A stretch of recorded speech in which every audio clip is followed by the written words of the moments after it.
For professional advice with a personal touch, consult FL Fuller Landau, Chartered Professional Accountants and Business Advisors. Click on flmontreal.com.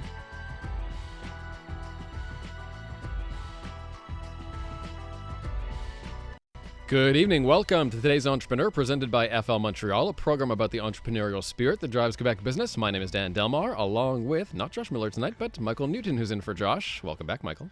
Hey, Dan, how you doing? Good. How are you? Good, thank you. It's not very often I get to do 2 weeks in a row, so... It's never happened, actually. It has not, you're right. Good to have you back. Nice to know you're paying attention.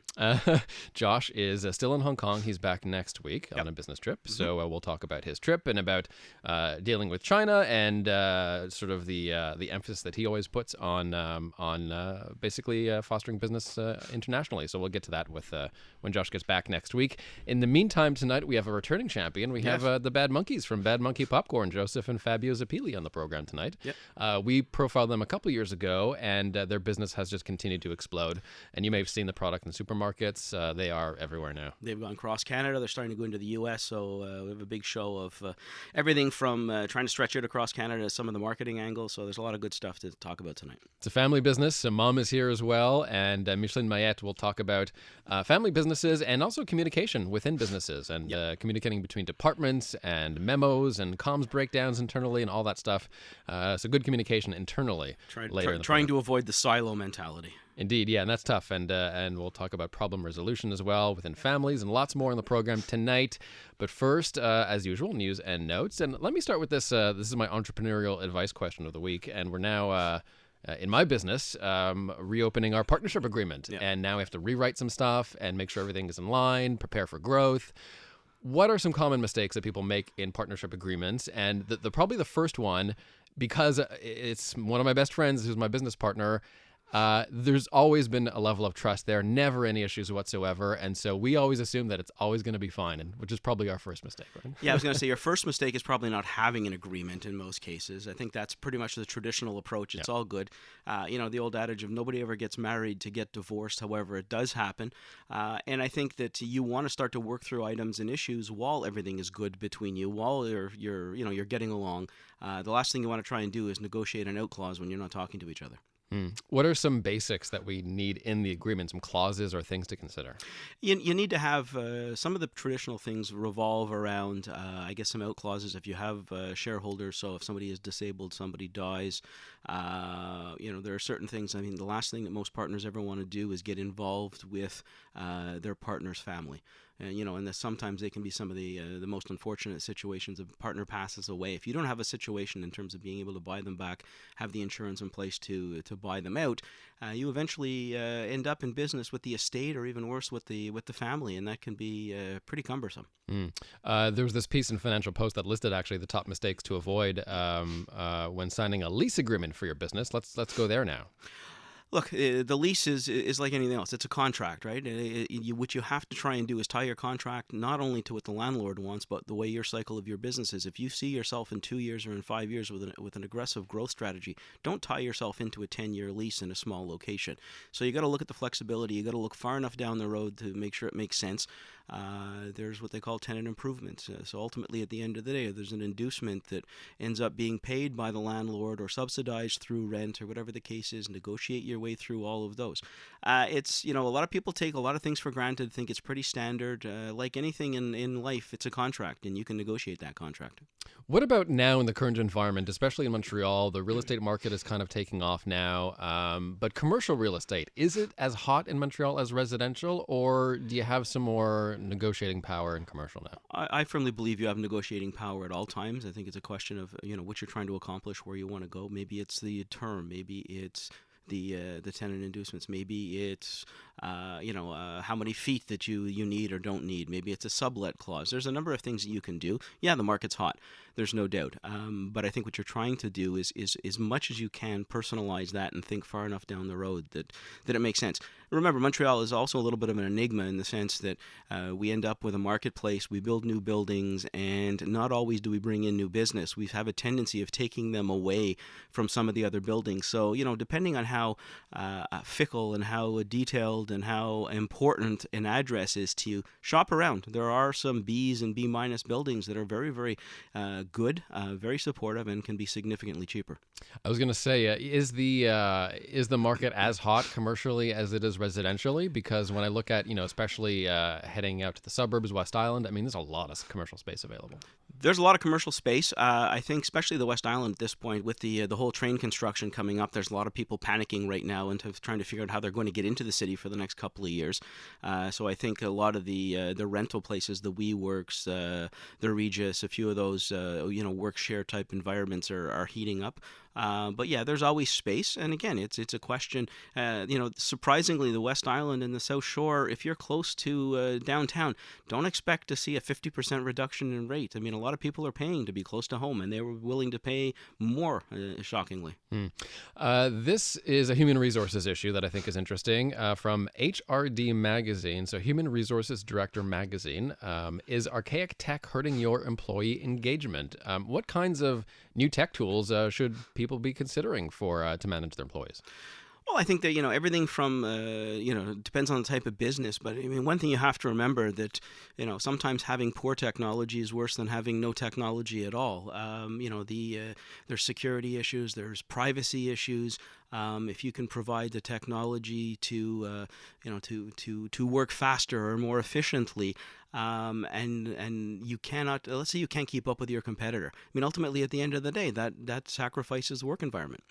What are your thoughts on productivity tools? I'm thinking in particular Slack, Asana, or others that sort of aim to improve communication within teams. But every time I use some of these tools, I find myself wasting more time than I'm saving.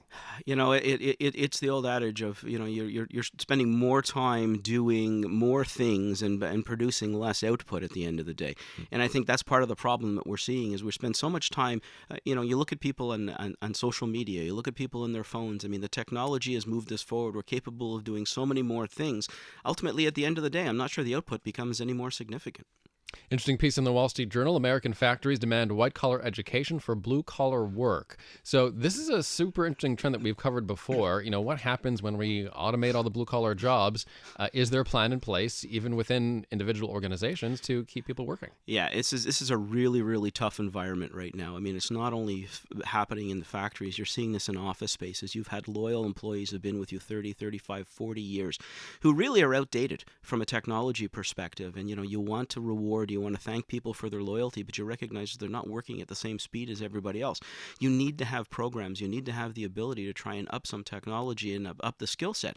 And the problem you've got in the manufacturing sector in the States is the more and more you go to a technology base, the more you need a higher education in order to do it. And, we're creating, while we're trying to put more people to work, we're actually creating a bigger division. So what happens to a lot of those workers who are in places that are referred to as the Rust Belt in the States, for example, that are not being retrained in this automated environment? Yeah, not to plug television, but I was watching something last night that was specifically on that topic. In terms of a lot of these locations where the factories get shut down, there is no other opportunity for them. They find themselves in some very desperate, sad situations. They were talking about how in the rural areas, the suicide rates, the opioid use is really becoming a major problem. And everybody likes to think that if you live in the country, you're immune to all of that. It's a city problem. It's not a city problem, and a lot of it has to do with the lack of work and the lack of opportunities. Can you think of any companies that have been successful in transitioning the workforce like this? I mean, I'm thinking of Tesla, for example, that I know hire a lot of ex-auto employees to modernize their skills. There are some bright spots out there. There are some bright spots, but I think if you're going to go look for a job, I think one of the things you want to do is get. Again, it depends where you're coming from, right? Coming from an educated perspective, you're going to look at things very differently. If you've grown up as the fourth generation coal miner in the family, it's very, very difficult. And you're seeing situations where we watch U.S. politics, you watch Trump trying to support the coal industry, and there's such a dichotomy between what they're trying to produce and preserve and the technology that's out there. On CJD 800, coming up next, we welcome Joseph and Fabio Zeppilli back to the program from Bad Monkey Popcorn. They've been having amazing growth in the last few years, and we'll talk about their business coming up next. For professional advice with a personal touch, consult FL Fuller Landau, Chartered Professional Accountants and Business Advisors. Click on flmontreal.com. Inspiring stories from outstanding business people, Dan Delmar and FL Montreal's Michael Newton in for Josh Miller this week. And a rare time here at Today's Entrepreneur. In 10 years, we welcome back very few entrepreneurs, but sometimes their stories are just so remarkable and their growth is just so astounding that we have to welcome them back. And so that's the case tonight. Joseph and Fabio Zeppilli of Bad Monkey Popcorn. Welcome back, guys. It's our pleasure to be here. Thank you so Awesome. much Thank for you having so us. much It's for having such an us, honor. guys. So last time, a couple years ago, you guys were rising pretty quickly. You're only at 5 years now, but take us through your journey from 0 to how many employees now? Yeah, so right now we're about 53 employees that work directly through with Bad Monkey Popcorn, but we have actually a huge network across Canada that helps us get to the the products to the stores. So in the last 4 years, it's been ridiculous. We went literally from our kitchen table to now thousands of grocery stores coast to coast. So that's been very exciting, challenging, tiring, but ultimately it's been amazing. Tell me about the product first. What is Bad Monkey Popcorn? So it's a fun, delicious snack that you can enjoy. We're officially vegan, super proud to be vegan. Also a kosher product. It's pretty much enjoyable for kids up till older folks. Yeah, when we started the company, we had this idea of having this kind of magic trilogy, if you will. We said, what if we made a product that had like the coolness factor of Red Bull, the price point of Walmart, and the quality of Starbucks? So from the beginning it's been, sometimes it's a little bit more difficult, but we've been trying to maintain that trilogy from the beginning. And you're looking at bringing on some new products. You're looking at increasing the coverage under the corporate umbrella, if you will. Yeah, 2020 is going to be a huge year for us. So not only are we going national, well, we're actually in the process of going national right now, but we're looking to expand into other, other types of foods that we feel we can shake up and put some fun into. So there's a lot of things. We'll keep it on the down low right now, what we're doing right in terms of specific products, but really we're going to be doing some big things in 2020. What's the challenge of trying to take on new products? Yeah, like I said, like that trilogy, it might sound kind of easy to say it, right? But then to keep that true is tough. There's demands on all sides. But at the end of the day, like our brand, it's a promise to our consumers. It's Quality. It's a promise that it's going to be a fair price, it's going to be a fun product, and it's going to taste really, really good. So that's been our focus the entire time. And you've started to move across Canada. How many? I mean, you're in every province across the country at this point. Yeah, I was just actually talking to Fab. We just came back from Vancouver, another awesome place here in Canada, and we were just saying is marketing for Quebec is amazing, but how do we do that in Vancouver? How do we do that in Toronto? And that was really the biggest challenge, is how to do what we did here in Montreal and Quebec, other places. Yeah, you got to find ways to be creative, right? I mean, at the end of the day, you could throw a lot of money at a marketing plan, but being creative is the best way to do it, I think. What worked for you guys in Montreal, and can you duplicate that elsewhere? Guerrilla, boots, right? Really just go grassroots, marketing, taste testers, festivals, events. We're lucky we're in Montreal. There's an event every day here. So yeah, there's no event anywhere, whether it's in Vancouver or Halifax, that's too small for us to go. At the end of the day, we want local people to taste our product. We usually say, like, it's our little expression, once they try it, they buy it, because it just tastes really good, right? So it is a challenge getting out there into these small little communities and doing taste testers. It takes time, but we're in this for the long run. I think this is, it's the only way to do it really these days. There's a lot of white noise out there, so to be known, people have to know who you are. So are you guys doing these grassroots sampling, getting it out there? Is it just the two of you, or do you have a whole team now that's out on the road? yeah, thank God we have a team, or else I wouldn't be. Well, the two of you are looking a little tired, so I'm asking the question. We are, but no, we definitely have an amazing team, and just like you guys at CJD, it's really the team that's behind you, and we've strategically. We have an expression, it's like we take our time when we hire somebody, because we really want it to be like you're part of the family. So you're looking at a culture, you're looking at a fit. What are you looking for culture-wise? Yeah, somebody who is just going to have fun, when they're doing a tasting. As simple as that. Let's say you're in a grocery store and, there's folks walking right by you. We don't want someone to just hand the product. We want them to tell the story. Like, why does Bad Monkey Popcorn exist? And perhaps ask them what are their favorite flavors, and, make it more of an experience, So when we go to a store, for instance, we do a tasting, we'll bring music and like the mascot, and we'll do the whole show. Like that's the whole thing of our company. We're loud. That's what we do. But you guys are going from the ability to control your own message as owners to bringing new people on. Are you scripting for everybody? How are you getting that same message out? Or are you giving people kind of free will to sell? Yeah, I think that's an awesome question, actually. So that's basically, we give them a general idea of what we would like them to, express to the consumers. But at the end of the day, they're going to make it their own. They're going to do what they feel is right in that moment, So we give them the liberty to do whatever they want, obviously within the confines of and we just things. also don't just hand off the football. We're really there, hands-on. If Fabio or myself has to fly out to whatever the cost is, we really want to be there for our team in Vancouver, be there for our team in Ontario. So it's 2 years since you've been here. What's been the biggest struggle in the last 2 years? You want to take that one? Yeah. There's been many, to be honest. It's been keeping up with the demand.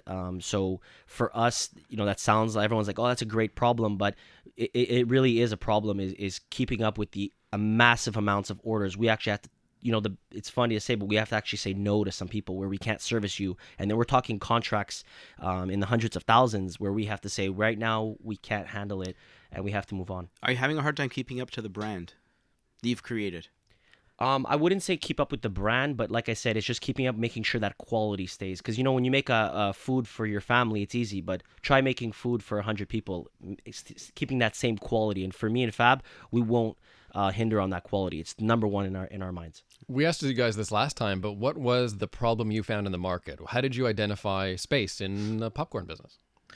Yeah, like we joked about this when we were here last time. I think we didn't invent like the wheel, right? We just made like a cooler wheel. So when we look towards new products, or even the product we're selling right now, we say, how can we make it a little bit different? How can we, put a little spin on something? So yeah, it's just about taking something old and freshening it up with some fun ideas. What's your challenge now as you go across? Is it people? Is it demand? Is it image? What's your biggest obstacle? Yeah, I mean, like we touched on before, like our growth rate is ridiculous. I mean, it's like 7 to 11% per month in terms of like the revenue. So sometimes we do have to say no to certain clients, but I think hiring is probably one of the most difficult things to do, because like my brother said before, you got to be careful with who you hire, right? Because they're representing not just a product, but they're representing your brand and everything you stand for. It's like if you ever gone to an amazing restaurant and you had a bad waiter, then you're like, oh, the restaurant is terrible, but it's actually not the case. It's just you have to really be specific on who you're hiring. So I think hiring, my brother said, is perfect, is making sure we have the right team members. Do they consider this company like it's theirs? And that's what we're really looking for. Yeah. We've debated this on the show before, but technical fit, like expertise and CV, versus culture fit. What's more important for you guys? CV does. We don't even honestly. I don't even think I've looked at a CV in my life. We literally. I'm not. That's actually serious. We stopped looking at CVs like a year ago. We just invite the person in, and we have a conversation, and we'll do some like role playing, like what would you do in this situation, and based on how it goes, that we make our decision right there. And so right now I think we're at 53 exactly direct employees, and we've made some pretty good choices along the way. Obviously, we made some less amazing choices, but overall, it's been a great experience. Mike? Yeah, so I mean, I look at the opportunity, and obviously the Canadian market and the U.S. market are very different. I mean, the Canadian market, as much as the country is wide and vast, the population moving into the U.S. You made a point to me earlier on when we were talking out front about how you're tackling it piece by piece, right? Not, excuse the pun, I guess, not biting off more than you can chew all at one time. Yeah. Well, we always joke, but it's a true saying, is we take city by city, and that's been our strength, is really going, not spreading ourselves too thin, and that really is really a tricky point.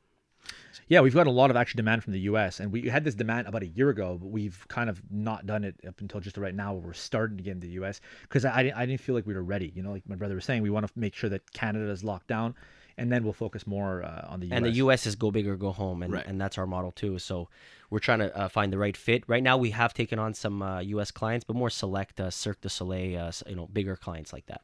So you said before, sometimes you have to say no. How do you strategically decide who to say no to? It's so bad because me and Joe love saying yes. So that's our thing. We love saying yes to everybody. But sometimes we argue. Like I think we should have this client, and he thinks we shouldn't. At the end of the day, we look at first off, it has to be profitable. we're in a business, but it also has to be the right fit. So I'd love to tell you which clients we told no to. But when you say fit, are you talking that meets the brand, that conveys the yeah, message? like are that they you want to exactly? send? Do they see it how we see it? Like, are they just going to take our popcorn and hide it in the back somewhere, or are they going to work with us and help it get into consumers' hands? What are you looking for in a grocer who's going to sell your product? Are you looking for promises that they're going to put it in a prominent place? Are you thinking about eye level on the shelves? I think you hit it right there. It's the place. Where are they going to put us in a store? I'm not interested in being in aisle 2 on the bottom with one facing. We want a massive show, a massive display, and we have the clients to back it up. So I think it's a win-win for the grocer. We also have a huge social media following now. We could direct thousands of clients to your grocery store where otherwise they'd maybe go to another place. Today's Entrepreneur on CJD 800. We'll take a quick break, guys. On the way, we'll talk a bit more about marketing, about some HR issues as well, and problem solving. Your family business, how do you solve disputes? All that is coming up on the program. And later on, Micheline Mayette, HR specialist at FL, on how to set up some internal communications policies for your business. That's all on the way. Today's Entrepreneur on CJD 800. For professional advice with a personal touch, consult FL Fuller Landau, Chartered Professional Accountants and Business Advisors. Click on flmontreal.com. Welcome back to today's Entrepreneur, a program about the entrepreneurial spirit that drives Quebec business. Dan Delmar and FL Montreal's Mike Newton with you, in for Josh Miller. He's back next week. And talking with returning champions to today's Entrepreneur, Joseph and Fabio Zeppilli of Bad Monkey Popcorn. So guys, 5 years in business, exploding crazily all over Canada, basically coast to coast, elsewhere coming up soon as well. How did this all start? Just 5 years ago, you guys had completely different careers. Yeah, it was hilarious. I used to be a lawyer. Not an amazing one, but I was a lawyer. And I was in finance, and then Fab was like, "Why don't we just start our own company?" And I was kind of like, I didn't believe it, and then we just went ahead and started. Yeah, we were kind of in the right place, right time. We were just kind of both a little bit unhappy with what we were doing. We knew there's a big potential to work together, especially, and we would, as children, we loved popcorn. It was like kind of a thing we had at our house, And I was just always saying that we should work together and start a business. And so we were 4 boys. We were bad boys, and now we're good monkeys. Yep. So you guys have probably a typical classic mission statement. You sit down around the table, you brainstorm a little bit. Tell us about how that whole came about. Well, actually, it was funny because I was always saying it's amazing to have a partner, and that's why I'm happy to have a partner in this because even when we started, my brother was in my condo and telling me, I have a mission statement for our company. And I was like, wait a minute, Fab, we're in my condo. We have no business. What are we doing here? We're popping popcorn on his stove. Yeah, we almost burned down my condo. Yeah, his wife is getting mad. But yeah, it's just honestly, I was saying, it's really important to have that partner there to have your back. So you guys feed off each other on a regular basis? Oh, every day. And we were just talking about this. It's like the negativity. Some days I'll be negative and he'll turn me around, or vice versa. And it's really just controlling that positive energy or negative energy. So what's the biggest challenge as entrepreneurs with 53 staff and the attitude and the message that you're trying to send? Oh, you have some days where you're just not in the mood. I mean, it happens to all of us at the end of the day. How do you deal with it? Yeah, when you come to work, especially as the owner of the company, you have to realize that your attitude, your spirit, your energy affects everybody around you. So even if certain clients aren't paying on time and there's all these issues that come up, you still have to put the front on that everything's fine, everything's great, because you don't want that negativity to seep into the culture of the company. So that's why, like my brother's saying, it's good to have a partner sometimes to lift you up when things are a little bit more difficult. And separating family and business, which is kind of funny because it's a family business. Yeah, but when we come to work, it's like we don't act like brothers. We don't talk about family things. Like literally, I don't think we ever talk about family stuff. No, it is business, but that's really the separation. Yeah. So what about problem solving? That can be tough with family businesses. What do you do to break a tie? Yeah. We go see our mom. Yeah. No, there's a lot of yelling, a lot of screaming. No, but also we're Italian too, so just talking loudly is part of the game, right? But seriously, there's no real tie. We just kind of both look at we have a big giant whiteboard in our office, and we'll put literally old school style pros, cons, go over the benefits of each, and at the end of the day, we make a decision. We don't know if it's the best decision, but we make a decision and we live with it. We go back to it has to fit the brand, yeah, and it has to be profitable. Those are the 2 main things. Yeah. So let's go back to strategy. Right, you were pretty much so we say locked up in Quebec for a while. You've reached out across the country. This is something that is a major endeavor.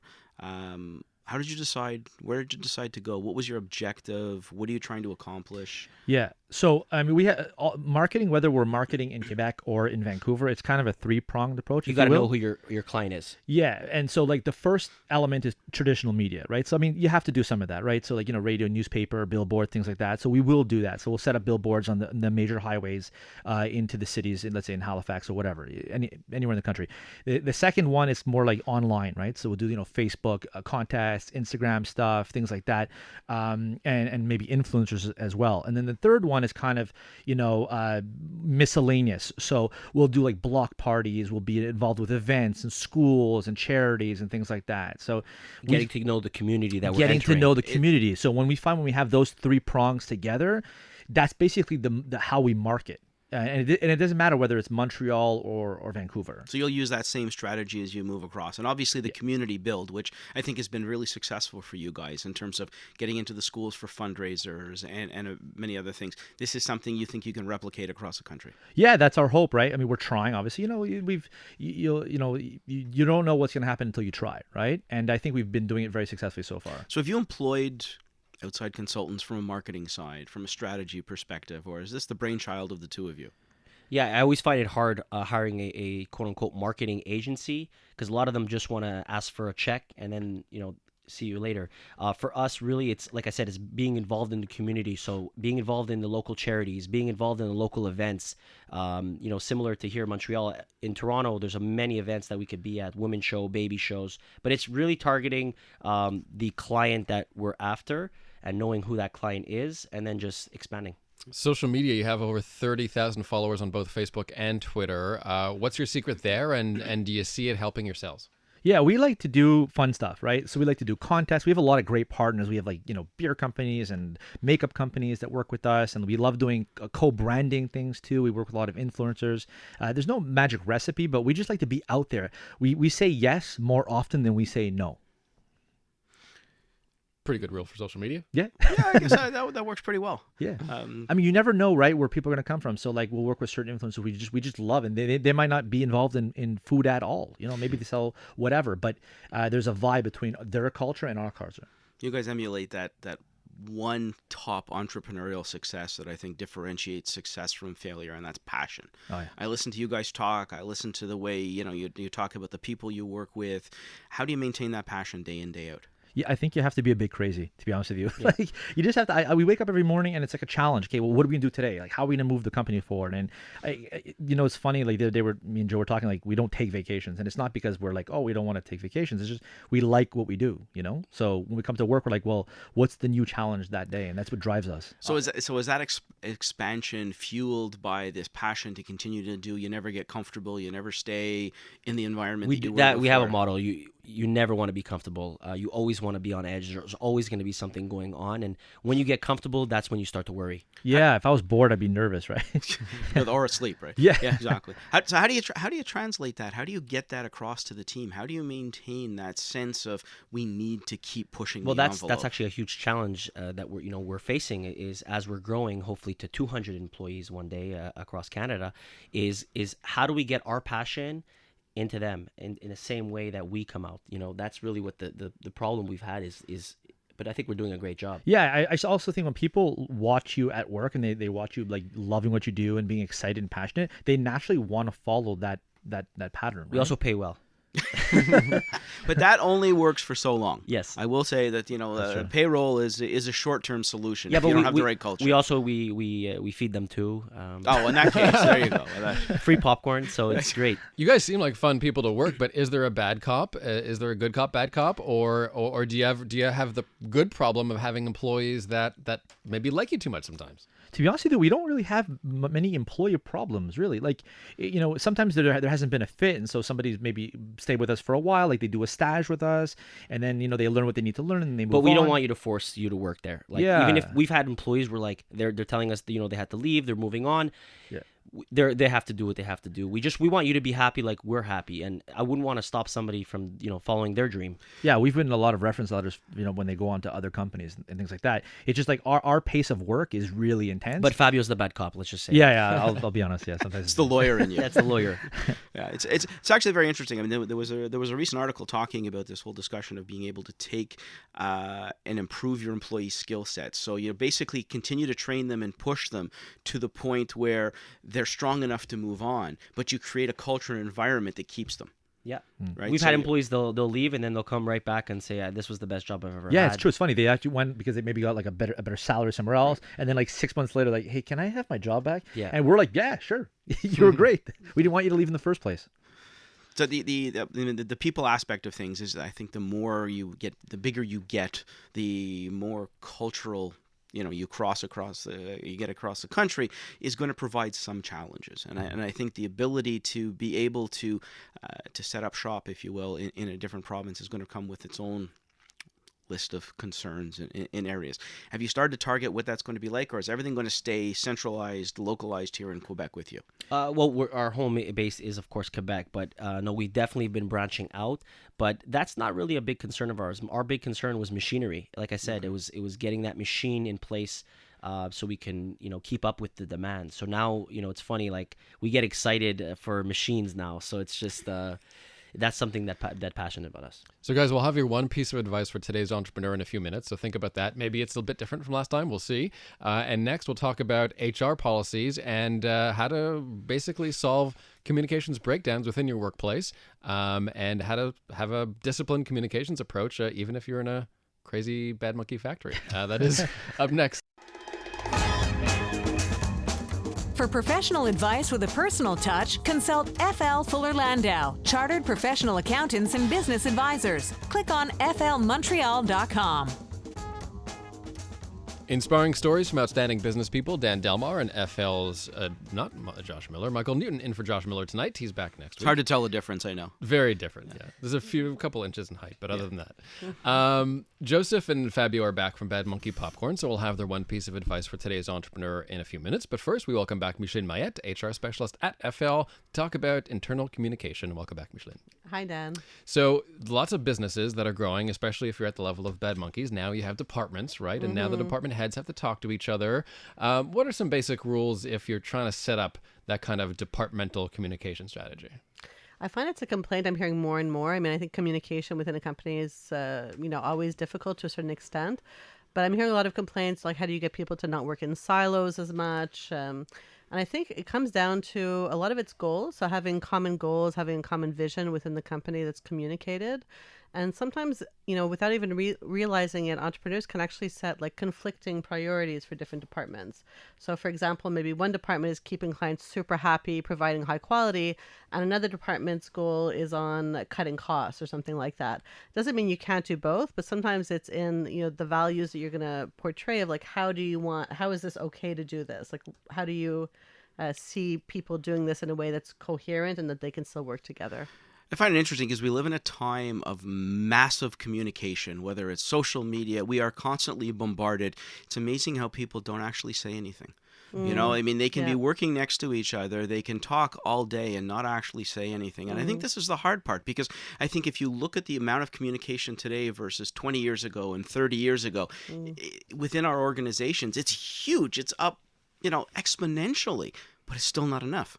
Yeah. So, I mean, obviously sharing the purpose and having people work towards common goals and even communicating. And often we communicate a goal to one department, but the other departments don't even know what they're working on, for example. So it can create kind of like a tribalism a little bit where everybody's saying, oh, well, my client has this need, so you need to do this, this is my project, but it's not really my client and my project. It's the company's client, the company's project. So to remember that you're doing everything kind of in the common good and not just for your own personal interest is a big one. So one of the things we're starting to hear more and more is internal communications people, trying to not only find the fact that we would communicate with each other, but actually bringing on communications people to work within larger organizations. Are you starting to see that a little bit more out in the industry? I'm seeing, especially HR can be asked to do a lot of internal communications, but sometimes they'll actually have a marketing person doing internal communications as well. I mean, it's good to have formal communication, like ways that people can formally communicate information. But personally, I find to get rid of the silos is really having people know each other. And it's not always that easy in a bigger company, but to have as many moments as possible, social activities, projects where people have to collaborate together who don't usually get to work together. It's a lot harder to kind of backstab, your friend who you get along with and just had a drink with at the last company cocktail than with a stranger whose name you only see in an email. So I think that's part of it too, is creating those bonds. Mike, you mentioned the increasing number of internal comm specialists. With our PR business, we're finding more and more inquiries in the HR space. Do you find yourself being more conscious of public communication tactics within organizations? Because previously, even 10 years ago, no one really cared how you talk to your employees. It is definitely very important to see what it is the message, like what message it is that you want portrayed. How do you want to say it in a way? How do you want to roll it out? So sometimes companies won't think about it. Maybe they'll just send out a new policy, but they didn't test it on certain groups. The managers had no clue this was coming out, and we're all shocked by it. Maybe it's something that can't be applied that easily because the people who made the decision are not the ones on the ground who have to actually enforce this after. So I think, with all of these issues and with wanting to create better work environments where people are happy to come to work, communication is key for this.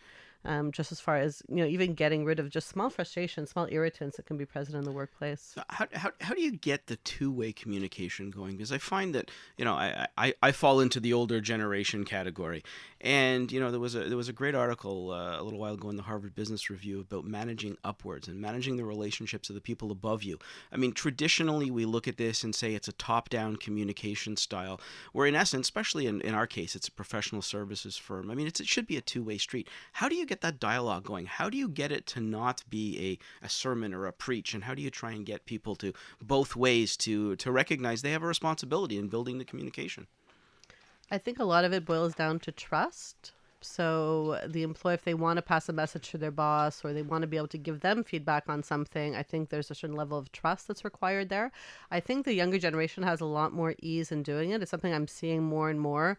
And a lot of, Gen Xers or especially baby boomers are like, oh my God, I just hired this employee and they came and gave me feedback on my presentation that I gave last week. Like, what is this, But people are more and more comfortable giving feedback that's constructive. But I'd say in general, most cases, there has to be a certain trust there. So, yeah. And how do you build trust? I mean, it's probably been one of the key elements to every business of all time is how do you build that trust? Some people think because my business card says I'm XYZ, I automatically get trust. It's like respect, right? You have to build it. You have to earn it. I think part of it is transparency, being true to your values, so being authentic so people know who you are, being honest, so that they know that you're trustworthy, keeping your promises. I think these are all good traits that you'd want to find in anybody, really, that you come into contact with, but especially the people that you work with closely every day. Fabio, Joseph, any issues throughout your growth HR-wise that you want to maybe put out there for us? Yeah, I would actually agree. It's communication. It's really not having, the one person do two jobs or two people do one job. It's just really communicating. And whether, we had an employee who just started and actually had a way to make the line faster. She was shy, but then she ended up just knocking on my door and telling me. And, I wrote her a check right away as soon as it worked because, I'm open to that. But not all bosses are like that. Yeah, so we have a type of atmosphere where we really, really encourage people to come and see us and propose things. Because like you said before, sometimes I'll make a suggestion or, I'll give an order that on the ground level doesn't make any sense. And I need to know that, Unfortunately, once somebody's tried it, so when somebody gives a suggestion, if they feel it's not well received, they'll probably never try again. So that's why it's always important to keep, I think, an open mind and how it's received, even if it's not even if the response is not, a go, but just to show that you appreciated it. Absolutely. Michel Mayette, HR specialist at FL. Thanks so much for stopping by. Thank you. So we're at the end of the show, Mike. Let's turn it over to... That's the end of my 2-week run on the radio. Nice for you to join us. We'll see you back here soon. But do you want to take it away? The last question for for our bad monkeys? So, gentlemen, I think the last question for bad monkeys. Yeah, just so much fun with that I could have. What's your one piece of advice? What would you give to other entrepreneurs? Well, first off, come see us if you ever need or have any questions. That's number one. We're always here supporting you guys. And the number one thing I would say was try to find a partner. So you can roll feedback off, so you have somebody to have your back. I think it's something that a lot of people, underestimate, is having that guy when you're negative one day and he brings you up, and it's just bringing you up when you're down, and vice versa. It's really try to find that partner that's going to have that same passion as you, because it really helps out. Perfect. Fabio? I completely agree with him. Wow, I'm not sure that's good or not, but no, that's it. Two heads are better than one, right? It's it's the old saying. But it's not easy. Not everyone's gonna be able to find a brother or a sister to work with. It could be a friend or a former colleague or whatever. But just that passion is really important. You both have to share it, because not every day is gonna be easy. Actually, most days are gonna be hard. But when you're both passionate, it certainly helps. What's nice to have that situation that Michelin was talking about is that trust. Yes. You have trust, that implicit trust between the two of you, which goes a long way in overcoming a lot of hurdles. And we're good monkeys now. You're good. That's a whole different line. Thanks for coming back, guys. Joseph and Fabio Thank you Zeppilli, for having Bad us. Monkey Thank you so Popcorn. Congratulations on all your success. We're back next week, 7 to 8 here at CJAD. Don't forget, a decade worth of entrepreneur profiles, including the first Bad Monkey show, is at today'sentrepreneur.org. Thank you, Mike. We'll see you back here soon. Thank you, Dan, as always. Have a good night. Good night. The opinions expressed in the preceding program were provided for general information purposes only and should not be construed as advice from CJAD 800 or Bell Media. The preceding was sponsored content.